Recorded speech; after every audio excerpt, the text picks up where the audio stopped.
Yang tahu nama kita, orang tua kita bukan? Yang ngasih nama kita siapa Pak? Orang tua kita. Maka yang tahu nama ruhani Bapak, itu bukan saya. Tapi siapa yang tahu? Bapak Ruh. Tapi Bapak Ruh itu punya pewaris. Bukan ulama yang bisa baca kitab ini. Ulama yang mewarisi kolbunya Nabi, plok semuanya dia warisi. Itulah nanti namanya Al-Imam Al-Mahdi. Kalau umur Bapak panjang bisa. Jika belum muncul Imam Al-Mahdi, maka wali yang disebut wali ghaus, jika di ilmu fikih disebut mujtahid mutlak. Mujtahid mutlak dia tahu nih barang hukumnya apa, keluar namanya. Maka bagi ahli ruh, wali-wali yang disebut wali kutub itu mereka nggak ngerti. Yang ngerti wali namanya ghaus. Jadi wali itu kan banyak Pak, ada stratanya. Ada 313 wali kutub, sejumlah dengan jumlah para rasul, sejumlah dengan jumlah ahli badar. Kutub poros, dia poros asma, poros sifat Allah. Wali-wali ini ada satu pemimpin yang jadi guru mereka, orang tua rohani mereka sekarang ini. Ini yang disebut Kutubul Ghaus.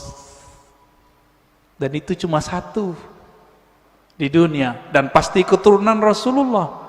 Sayangnya mastur, tersembunyi, nggak boleh muncul Pak. Bapak pengen tahu nama ruhnya?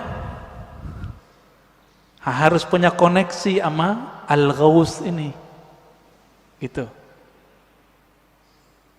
Kalau mau nanti satu saat kumpulkan namanya semua, nanti saya kirim ke beliau. Ya, biar dikasih namanya oleh beliau. Kapan ketemunya? Wallahu a'lam. Insya Allah ketemu. Insya Allah ketemu. Para perindu Rasulullah pasti bertemu beliau. Bapak kalau mau silakan. Nanti kumpulkan namanya, nanti beliau kasih nama. Dikasih nama Pak, dengan nama itu Bapak nanti dipanggil oleh malaikat mungkar nakir ntar. Nama dari ayah rohani yang disimpan oleh kalbu beliau. Kira-kira begitu. Waduh, ini udah berbicara jauh kita nih Pak ya. Ya, tafadhal. Boleh terakhir dari Pak Haji Adang untuk bertanya. Assalamualaikum warahmatullahi wabarakatuh. Assalamualaikum warahmatullahi wabarakatuh. Mohon dijelaskan perbedaan antara saudara kandung dan saudara satu ruh. Karena terkadang walaupun kita saudara satu kandung, saudara kandung dan saudara ruh. Karena yang terjadi di dunia ini, sungguh pun kita saudara satu kandung, tapi mungkin jarang ketemu, banyak perbedaannya. Berbeda walaupun tidak satu kandung, kita sering ketemu dan banyak persamaannya. Kemudian mohon dijelaskan juga perbedaan pendengaran ruhani dan pendengaran jasmani, penglihatan ruhani dan penglihatan jasmani. Terima kasih. Ya. Beda saudara kandung secara jasad Pak ya, dengan saudara ruh. Dalilnya surat Al-Hujurat, innamal mu'minuna ikhwah. Sesungguhnya orang beriman itu bersaudara. Loh, babenya siapa? Ya, bapaknya siapa? Itulah Rasulullah. Abul Mu'minin, bapaknya orang beriman. Maka istri Nabi disebut Ummul Mu'minin. Tapi kan kita nggak manggil Nabi Abul Mu'minin, padahal itu nama beliau sebenarnya. Disebut lebih tepat Abur Ruh. Saudara ruh ini itu diketahui dari syahadat Pak. dan pengenalannya kepada Bapak Ruh. Dan yang meniupkan roh tidak dicipta, Pak. Tapi jika yang dimaksud roh itu jiwa dicipta.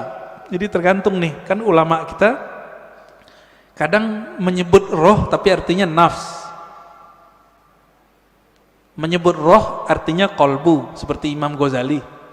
Maka ini dicipta. Inilah mazhab Imam Qushairi, Imam Ghazali, bahwa ruh dicipta. Tapi Quran kan ngomong ruh bukan yang itu. Kulir ruh min amri rabbi. Amri rabbi tidak dicipta. Roh adalah urusan Allah. Lillahil amru, ya. Allah punya amr, tapi juga punya penciptaan. Jadi Allah membedakan antara ciptaannya dengan urusannya. Urusan itu hembusan. Nah, jadi kita ini, fisik ini dengan kun fayakun. Kalau ruh enggak, tiupan, Pak. Tiupan dari Allah Subhanahu wa taala. Sedangkan nur, nah yang Bapak cerita tadi, nur itu pancaran. Maka manusia itu dalam dirinya minimal ada 3 nasab. Ada nasab jasad, ada nasab nur, ada nasab ruh. Kalau nasab jasad, banyak yang tahu. Ini Habib Mahdi As-Sagaf yang wali di Parung, almarhum, udah meninggal ya, pesantren Nurul Iman. Itu dia berangkat ke Masjidil Haram, duduk di pintu apa gitu ya, tiba-tiba ada orang nyapa, kamu si anu ya, bin sampai ke Rasulullah. Itu nama jasad, silsilah jasad, bisa diketahui oleh banyak wali. Banyak wali bisa tahu, Pak. Tapi kalau nasab nur, nasab ruh, cuma Nabi yang tahu. Karena kolbu Nabi diwariskan nanti isi ilmunya ke Imam Al-Mahdi, maka beliau tahu, Pak, nanti. Tapi nantinya udah nggak lama loh, Pak ya. Jangan dikira 100 tahun lagi, enggak. Ini COVID ini sudah penanda kalau ini sudah dekat. Negara udah banyak yang kolab, Pak, sekarang. Bener gak? Biasanya virus itu ya nggak nyampe setahun hilang. Udah setahun 2 tahun hilang. Kalau ada wali yang doa. Kan wali nggak mau doa, Pak. Jadi wali-wali nggak berani doa, ya Allah angkatlah virus, nggak berani. Su'ul adab. Allahnya berkehendak ada virus, kita mau virusnya diangkat, sopan nggak? Maka mereka sekarang cuma ridho dengan apa yang ada. Itu wali. Jadi mohon maaf kalau bapak-bapak ini ngotot, ya Allah angkatlah virus, jangan maksa Allah dong ya. Kalau kita mengerti kehendak Allah, Allah belum berkehendak virus ini berangkat. Apa yang kita katakan? Ya Allah, berikan aku kesabaran, ridhoi kami. Jika umur kami panjangkan dalam keselamatan. Jika Engkau ambil dalam syahid. Semoga yang meninggal dalam virus ini dianggap syahid.